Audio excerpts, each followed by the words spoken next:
గణేశుడి శోభాయాత్రలు లేదా నిమజ్జనాలు చూడాలంటే హైదరాబాద్ లేదా ముంబై బెస్ట్ ప్లేస్ అంటూ ఉంటారు. ఎస్, ఇక నిమజ్జనాలు స్టార్ట్ అయ్యే సమయం కాబట్టి అందరూ ఆసక్తిగా గమనిస్తూ ఉన్నారు. అయితే all of a sudden Mumbai పోలీసులకు వచ్చిన ఒక వాట్సాప్ మెసేజ్ ముంబై వాసుల్ని హడలెత్తించింది. ఎందుకంటే ఇప్పటికే 14 మంది పాకిస్తాన్కి చెందిన టెర్రరిస్టులు ఇండియాలోకి ఎంటర్ అయ్యారంట. 34 వెహికల్స్లో హ్యూమన్ బాంబులు ముంబైలో బాంబులు పేల్చబోతున్నారంట. అంటే ఆత్మాహుతి దాడులన్నమాట. సో ముంబై పోలీసులకు వచ్చిన ఈ మెసేజ్ అసలు నిజమా అబద్ధమా అన్న విషయంపై ప్రస్తుతానికైతే ఆరా తీస్తున్నారు.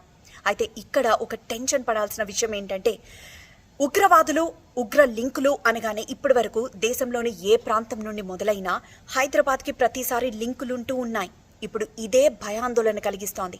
ఒకవైపు ముంబై వాసులు, మరోవైపు హైదరాబాద్ వాసులు అలర్ట్గా ఉండాలని సూచిస్తున్నారు. ఏ మాత్రం అనుమానం వచ్చినా ఖచ్చితంగా దగ్గరలో ఉన్న పోలీసులకి సమాచారం అందించండి. ముఖ్యంగా ఆపరేషన్ సింధూర్ తర్వాత, అది కూడా